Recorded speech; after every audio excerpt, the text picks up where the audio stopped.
Hello everyone, I'm Santiago, and today I'm gonna be testing Shadow of the Tomb Raider on the GeForce GTX 750 Ti. I'll be doing 1080p, 900p and 720p. To skip to not those sections of the video, check the timestamps down in the description. So first of all, I'll show you 1080p with some overclock applied to the GTX 750 Ti. I added 200 MHz to the core and 400 MHz to the VRAM. On 900p and 720p, the overclock is completely disabled. So across the whole video, I'll be targeting over 30 frames per second because the game is very GPU bound and CPU bound. And unfortunately, for some reason, I'm not sure if it's the VRAM amount or just the age of the GPU. The game on DirectX 12 is just crashing every 5 to 10 minutes. I tried the lowest settings, the highest settings, but sooner or later the game just crashes, saying that I have to lower the settings or get a better GPU. And my solution for that was to just switch to DirectX 11, and once I did that, the game stopped crashing altogether. So my recommendation, at least right now, running into the same issue, is to use DirectX 11 with this GPU. But unfortunately, that means I will have higher CPU usage. You'll notice that the G4560 struggles quite a bit. On DirectX 12 it's a little more stable, but overall it's enough to maintain 30 frames per second with some stutters when you're traversing through different areas because the game seems to be loading something. I'll talk more about that later in the video. But yeah, for 1080p and 900p I had to use almost the lowest settings. I didn't turn off shadows since I didn't want to lose the aesthetic of the game that much. So yeah, here we're talking about 30 frames per second with some drops below 30 in places with a ton of NPCs, plus buildings, plus foliage going on. Then at 720p, in order to get 30 frames per second, I was able to crank up the settings way more, enabling ambient occlusion,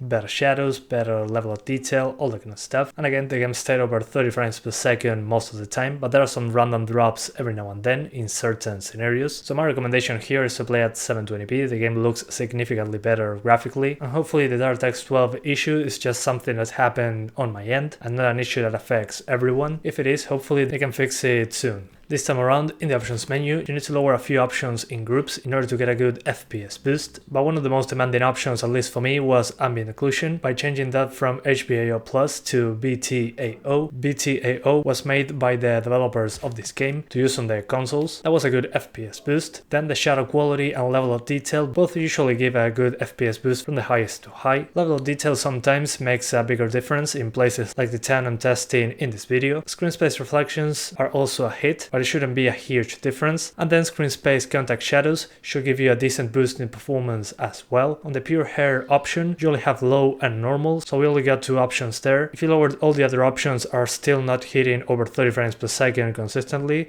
consider lowering this option. If not, just keep it on normal. And then the other options I didn't mention, just lower them in groups and it should be fine. Then for the textures, if you have 4 gigs of VRAM, use high. If you have 3 gigs, use medium. And if you have 2 gigs, use low. That was what usually worked for me with this game. If you have more than 4 gigs of VRAM, just use the ultra option. And then on the display options, you can select between DirectX 12 and DirectX 11. So far the difference between those two in this game is completely different compared to Rise of the Tomb Raider. The DirectX 12 implementation here is much better. Using DirectX 11 in my case meant a couple extra frames but higher CPU usage, so if you have an i3 8100 for example, the game stutters more in this area, so keep that in mind. I recommend using DirectX 12, but on my GTX 750 Ti, on DirectX 12 the game constantly crashes. And then on the anti-aliasing option we have SMAA, TAA, SMAA T2X and SMAA 4X. You have the description of each of the options at the right, which is always good. The consoles use TAA, and in this case it looks very good considering all the movement due to the foliage. In my opinion, just using SMAA T2X is the better option. It looks better because it combines TAA and SMAA, and it wasn't a huge performance difference compared to TAA, at least in my experience. Still, even using just TAA is a performance hit, so if you need the extra performance, turn it off. But the game has significantly more aliasing, so be warned. That was the options menu. If you want more details about this, follow the link down in the description to the Digital Foundry video. They make a fantastic explanation of all the settings and how it compares to the console versions. Highly recommended to watch that video. And then on the CPU side of things, if you have a G4560, expect to be able to maintain maintain 30 frames per second on DirectX 12. On DirectX 11 it might drop below 30 every now and then. Then the i3-8100 is more capable of maintaining 50 to 60 frames per second, but like the G4560, it has some random stutters every now and then,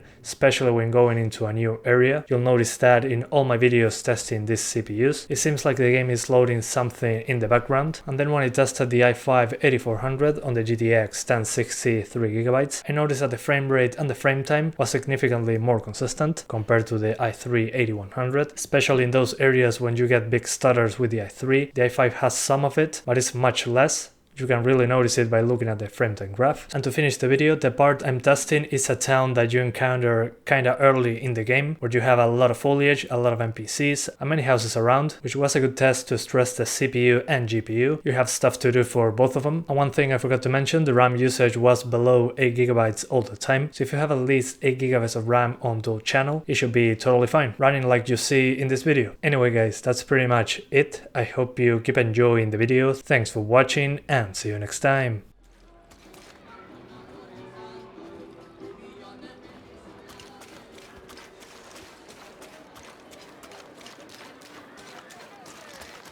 Sure would be great to get these thieves out of here.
Créeme.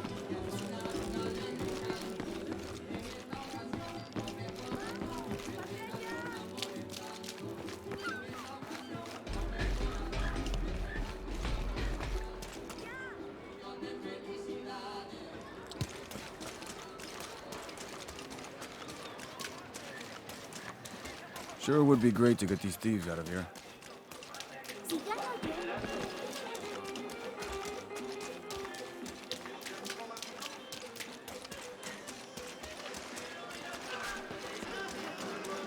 To be honest,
Sure would be great to get these thieves out of here.